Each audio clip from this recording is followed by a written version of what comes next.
Hey, you big dumb idiot. Looks like you got yourself a saucy hand. Yeah, I do. Try yourself a Picasso boneless wing. Maybe next. Well,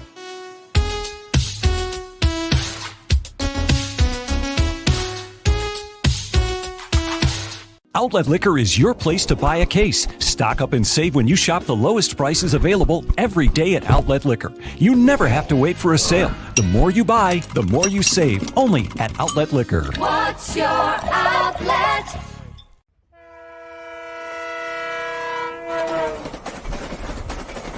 Bills make me wanna shout, kick your heels up and shout, throw your hands up and shout, throw your head back and shout. Come on now, the Bills are making it happen now. Stand up now, come on and shout. Yeah, yeah, yeah, yeah. Say you will. Shout it right now, baby. Say you will. Come on, come on. Say you will. Come on and shout. Say you will. Yeah. Shout. Buffalo's happening now. Shout. We're on the move now. Shout. The Bills are happening now. Shout. They're making it happen now. Shout. We got the spirit. Shout. A lot of spirit, yeah. Shout. We got the spirit. Shout. Just watch it happen now. Hey, hey, hey, hey, hey. Let's go, Buffalo. Let's go, let's go, Bills! Let's go, Buffalo. The Bills make me wanna Shout. The Bills. Report the news. Yeah. Folks, welcome into a winning game day edition of the Crowd Assist podcast. I'm your host today, Kevin Messeri, here with Mike Bunt to do a quick recap, kind of a live interaction show, kind of talk about what we saw. Mike was there on foot. I was here in the studio watching from this perspective. So hopefully be able to bring you some of that live analysis that we had. But we just kind of wanted to recap that. Get into the future opponents. I see right now, according to my polls up there right now on my Twitter account, that Bills fans would prefer to play a home game against Cincinnati at the 8 o'clock slot on Saturday. So that seems to be what most Bills fans are rooting for here tonight with the Kansas City-Pittsburgh game. With all that being said, Mike, how you feeling right now? I'm feeling great. Awesome victory last night and exercise all those demons from all those years of the Patriots owning the Bills. Awesome feeling to have their season end at the hands of the Buffalo Bills. Yeah, absolutely. Lots to like about that game, Mike. I don't think anyone thought that was in the bag, but more and more further from our pregame show with Mark Schofield from USA Today, you kind of see where those warts were on that Patriots team. Their high was really winning the ball and throwing 3 times against the Bills. That was kind of the high of their season. They were the 1 seed. They were going into their bye.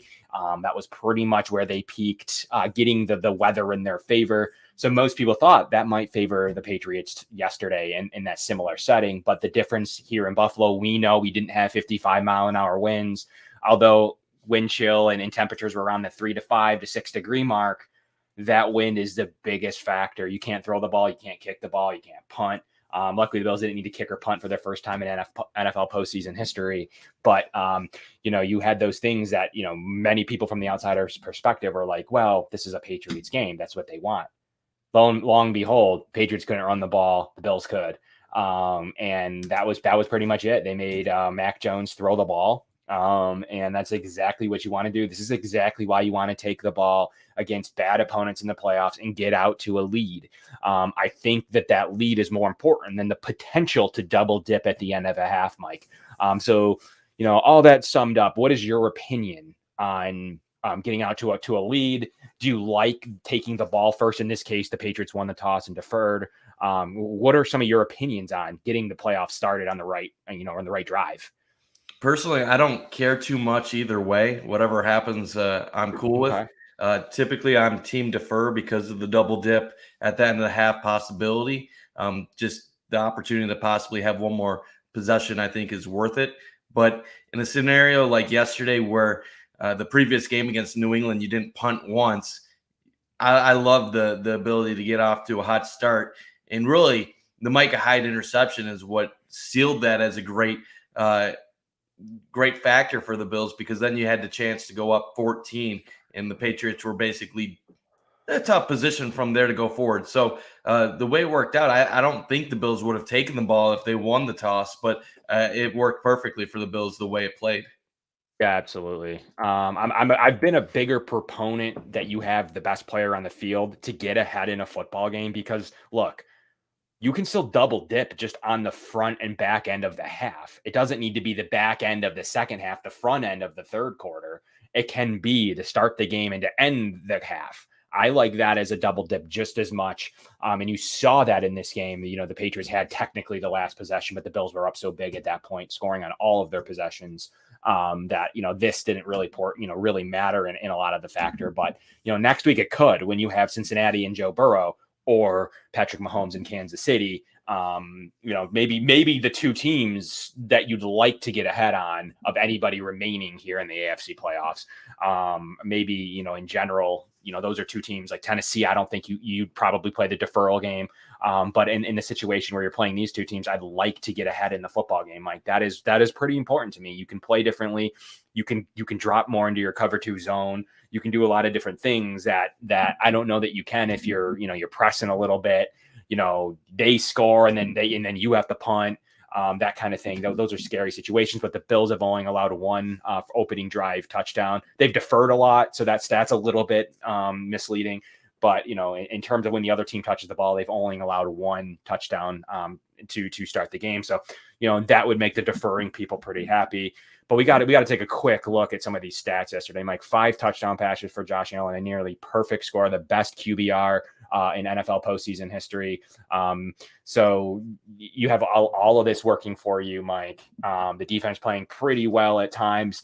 There's not a ton to really digest. You got the return of Devin Singletary. This offensive line now has not allowed any sacks on this revamped offensive line. What is your favorite takeaway from the game? Is it the O-line not allowing sacks? Is it Devin Singletary? Is it that you can't beat Josh Allen? The defense, like what you have to pick one, like what makes you the most excited for the KC or Cincy game? I mean, that's a tough one. You gotta pick one. There's so much. I would say the emergence of Devin Singletary. Obviously, part of that is the O-line, which is also protecting Josh Allen very well right now. But the emergence of Devin Singletary really changes everything for this Bills offense. If they're able to run the ball in addition to spreading teams out, how do you stop them? It really becomes kind of an unstoppable attack. And then you got a quarterback in Josh Allen that can do basically anything he wants. You try to stop the passing game, he can even run on you. So the emergence of Devin Singletary just makes this offense very, very scary going forward. Ultimately, though, I think also I want to talk about the offensive line. Just a tremendous job just the last couple of weeks of the season, really getting themselves ready for some playoff football where you really need to be able to attack teams in different ways. So I'd say a combination of those two are what I'm most excited about going forward. Okay, fair enough, Mike. Couple of quick notes here. I got to ask you. Well, we'll get into a couple quick notes in a second, but this show is brought to you by Outlet Liquor, your place to get a case. What's your outlet? And Picasso's Pizza. Get out there, your game day tradition, and get your favorite flavor, boneless wings, regular wings, that char and cut pepperoni. So get out there and try it all. Mike, what do you want to happen tonight? You got to pick one, too. Are you a KC? Like the Bills are built to beat a KC team? I want a home game against Cincy, against that really high flying, that offense that they have over there. Like, what are you thinking here as the Sunday night football game approaches? To me, this is a pretty simple answer. I want Pittsburgh to beat Kansas City. I want another playoff game home in Buffalo. Joe Burrow, he's my guy. I love Josh Allen and Joe Burrow, and some people are going to think this is crazy talk, but after Josh Allen's second season, when Cincinnati had the number 1 overall pick, I once said I would trade Josh Allen straight up for that number 1 pick for Joe Burrow. And I know obviously we would never do that right now, but at that time, that's how confident I was that Joe Burrow was going to be a superstar in the NFL. I look at Joe Burrow, I think he's a Peyton Manning. He's going to be like that. And obviously people are talking him up. Yep. But I really do think Cincinnati is going to be up there with Kansas City for those in Buffalo for one of those three teams for the next decade that you're just going to be like, God, like I'm tired of playing these guys. But right now, they're still young enough, inexperienced enough to where you bring them in Buffalo against number one defense. I have the confidence that the Bills will find a way to get a victory, while Kansas City still scares me a lot. I know they didn't have the best season, but Kansas City has Pat Mahomes. He's already won a Super Bowl. He went to the Super Bowl last year, and he knows how to get it done. And we've also seen in the playoffs, you can have a 24-point lead on him, and he can still find a way to guide his team back. And my belief in football in the modern era is that you could have the best defense in the league, but that still doesn't mean that you have the chance to stop the best offense in the league.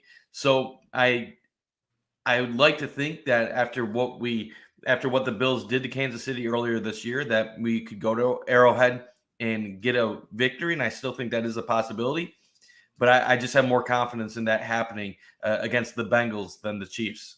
Okay, Mike. Well, this on January 16th, 2022, would you make that trade still? I Josh wouldn't. Allen for Joe Burrow. I wouldn't. He would not make that. He would. Report the news. There we go. We got the news from Mike. He would not make that trade today for Joe Burrow, which I think is the right move. My reason is simple. It's just that Josh Allen, I've never seen a player like him in the history of the NFL, a guy that has his size, athleticism, arm strength. He's the perfect quarterback for Buffalo. Now, Burrow has some mobility, but a little more fragile. He's been hurt in his past, and I don't know if I would want to have the same offense the Bills run right now with Joe Burrow with some of those hits. I'd be afraid that he might get hurt at some point. Not saying he would, but I'd be a little afraid of that. So I would keep Josh Allen. But that said, growing up, all we talked about when I was younger was you had Peyton Manning, you had Tom Brady, Ben Roethlisberger. That was the big three. We're seeing the next decade of the big three emerge. So I really don't think it matters if you have Joe Burrow, Patrick Mahomes, Josh Allen. You place any of those quarterbacks on any one of those three rosters, those teams are still going to have the same high level of success. That's how good all three of them are.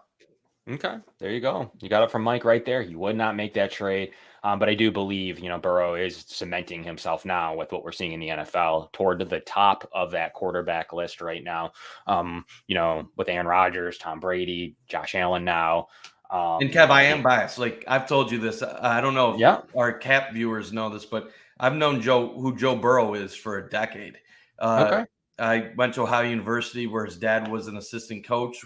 I called his first ever high school start on the radio. He was a great basketball player too. I knew Joe Burrow, the basketball player. When he went to Ohio State, I was just waiting for it to happen. Never did. Then went to LSU.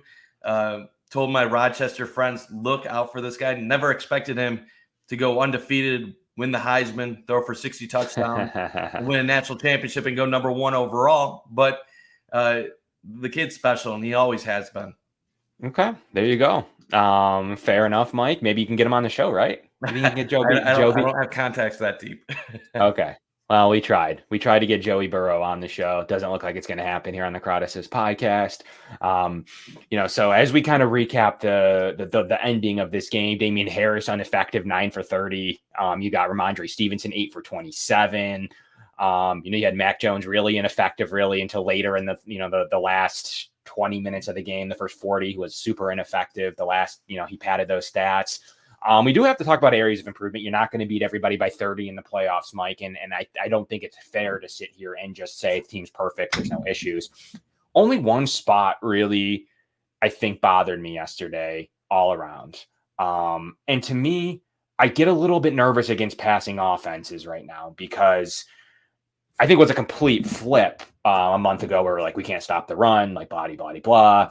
I think that we're in a good place now with that whole rhetoric.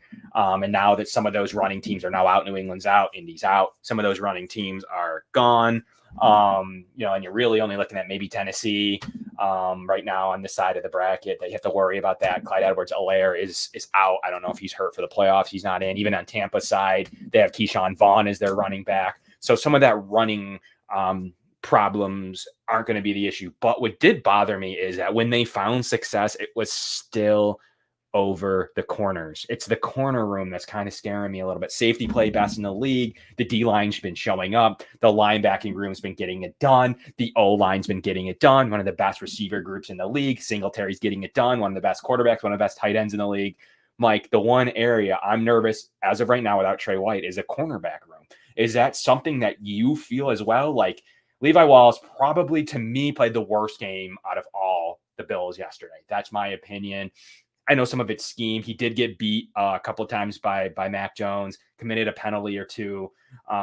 Didn't matter, but we can't assume that it's not going to matter against Joey B and against Patty M, and then potentially further. So, Mike, is that just they were up? That didn't really overly matter, but that is still the Bills scheme. Are you worried at all, like I am, at the one potential weakness, cornerback 1, cornerback 2, when you play Jamar Chase, Tyler Boyd, when you play Tyreek Hill? Like, yes or no, Mike? What are you thinking? I'm mildly concerned. Okay. I don't want to say I'm super concerned. I mean, when you're going up against Cincinnati, Kansas City, there's only so much you can do to stop them anyway. So sometimes it's more them stopping themselves or you being able to pressure a quarterback and make them make poor decisions. But yeah, it is a mild concern. I thought in the first drive of the game, Bills got beat a couple times, left a couple Patriots wide open. I looked at Hunter Henry on that 3rd and long, and then even to throw the incredible Micah Hyde interception, guy was wide open. I had 2 steps. Watching from my point of view in the stadium, I thought it was a sure touchdown. And who did he beat? What? Who did he beat? Was it Levi or It was Levi Wallace? Yeah.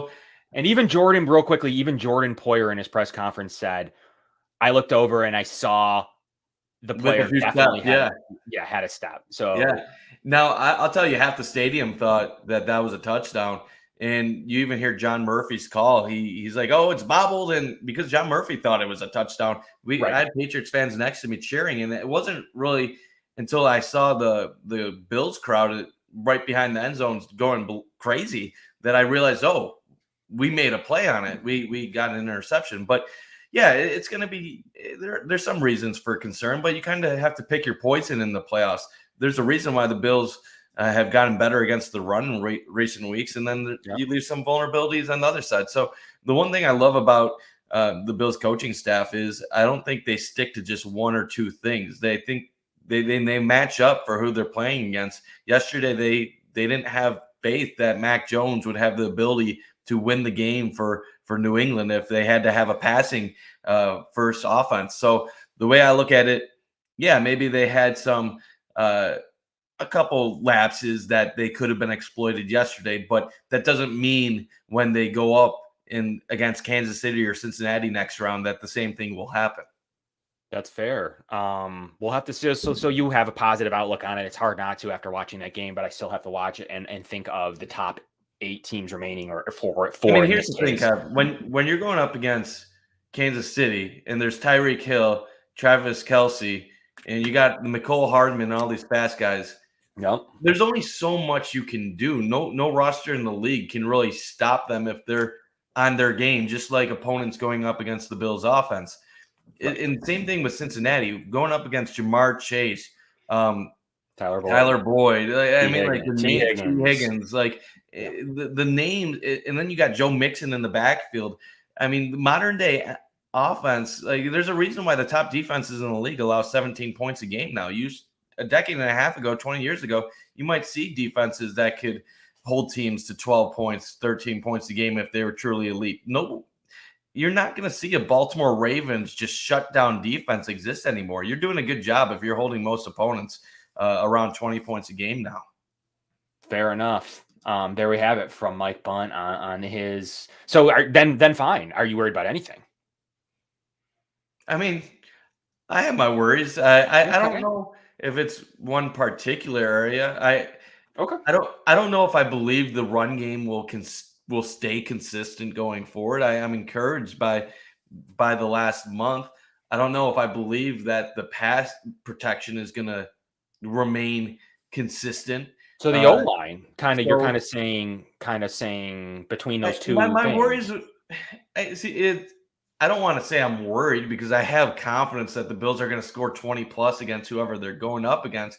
My main concerns are really, do they ever go back to some of the issues they had earlier in the season? Does Kansas City find a way to shut down the Bills' run game, make them one-dimensional, and then pressure Allen and make him look a little bit like he did last year in the AFC Championship game? So I don't want to say I have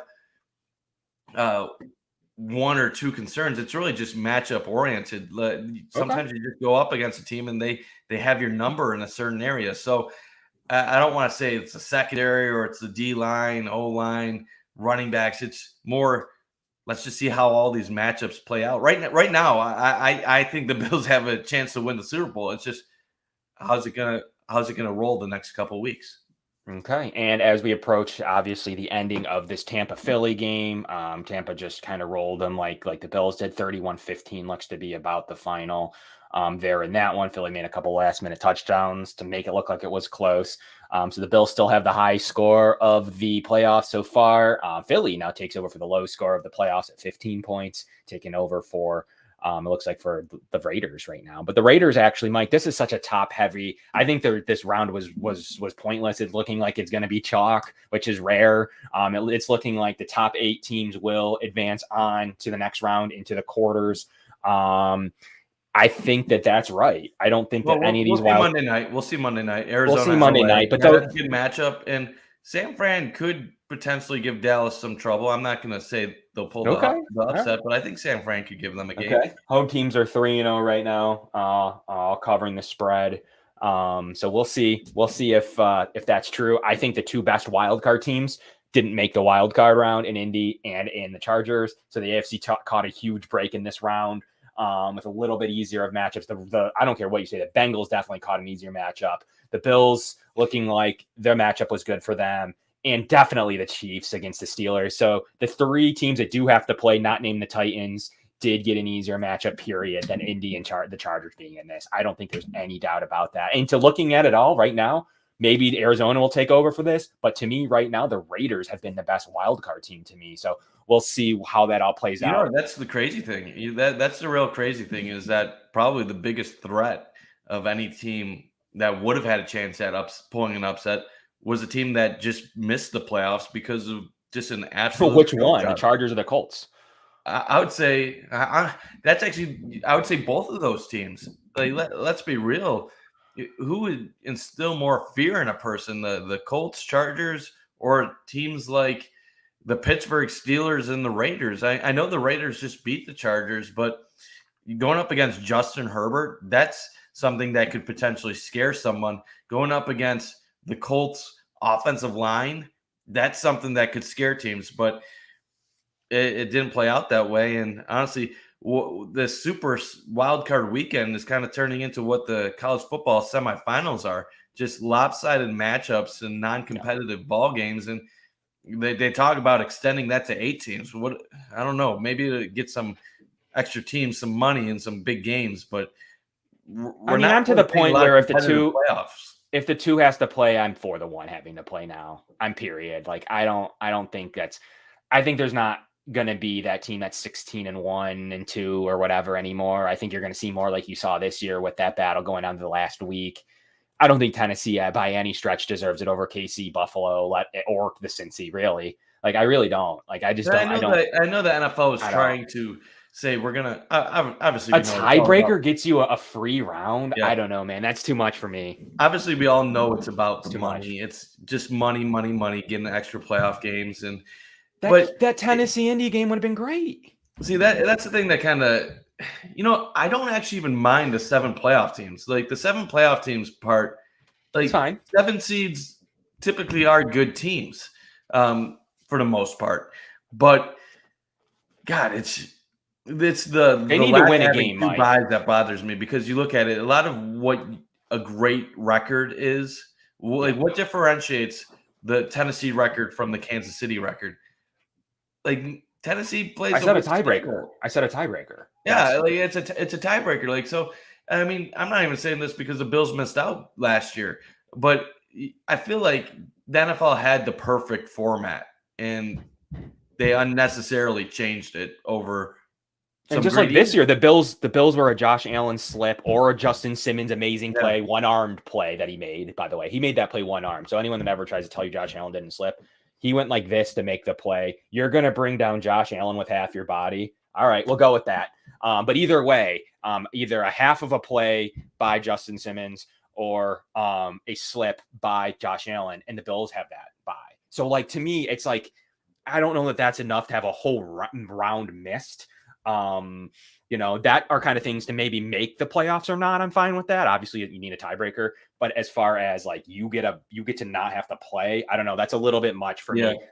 But the 7 seed needs to win a game. They're 0-3 currently after that result in Tampa. It's not going to change tonight. Bills fans are hoping the first one's this, but if they go to 0-4, I don't know. That would be a gift. That would be such a gift if Pittsburgh somehow pulls off that miracle.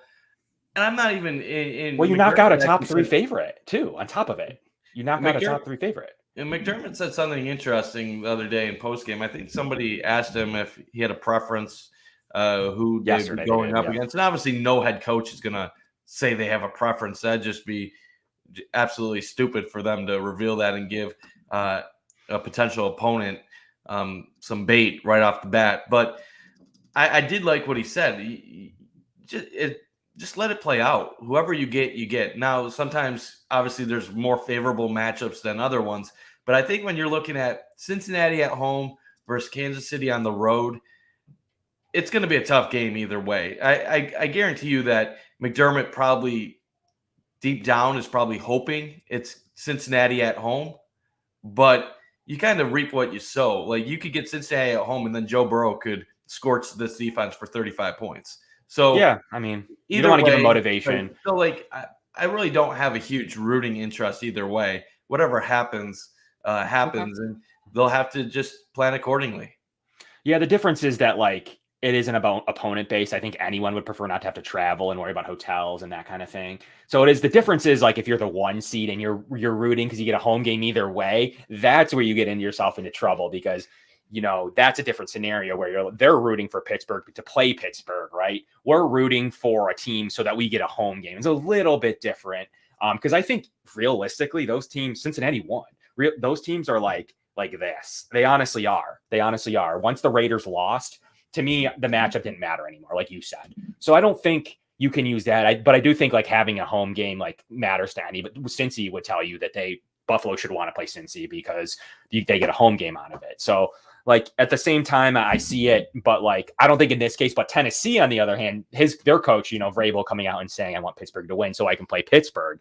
That's the scenario that you don't need to have. Did he say that?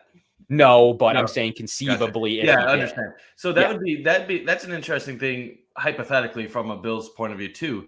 Is if you have Pittsburgh beat Kansas City, then you have Pittsburgh battling Tennessee instead of Cincinnati, and then you potentially go from, say you beat Kansas City and Cincinnati is on the road playing Tennessee. Well, I think a lot of people would say that Cincinnati would have a good chance to pull an upset. And then you get the AFC Championship game. Yeah. So then you could host the AFC Championship game. While if it's Pittsburgh playing Tennessee, I know Pittsburgh and Tennessee had a close one earlier this year when Tennessee was shorthanded. But I think I like Tennessee's chances of hosting the AFC Championship against the Bills. Yeah. And then get ready to see the Music City Miracle replay 100 times on your television if the Bills were to face them in the AFC Championship. But I think we would definitely take that. If Bills, Titans, Part 2, trip to the Super Bowl, I think Bills fans. That's different than a wild card game. Yeah, you would take it there at that stage. But yeah, you're right. Like the Bills conceivably have a chance to host 2 games, right? 3 is not going to happen. 2 is an opportunity. You're not going to get the AFC Championship game in most cases if you have to score Cincinnati. The last point of that, Mike, is that on top of it, you also give Tennessee a harder game and then have the opportunity to host a championship game. So it isn't just all doom and gloom to have to go to KC where you already won. Now that team's playing a little bit better. I think out of the 3 teams left, they are the last team I'd want to play, just looking at the 3 left. So there's that, but then you do have some benefits coming out of that, most likely, where maybe another day of rest, because you're most likely going to play Saturday again, most likely.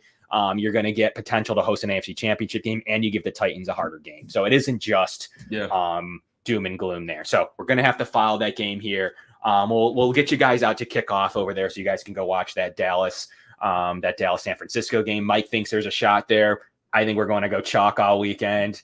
That's my opinion. The one that I don't, LA and Arizona. I'm picking Dallas. I just think that San Fran can keep it closer. So you got Dallas, you got KC, and you have who tomorrow?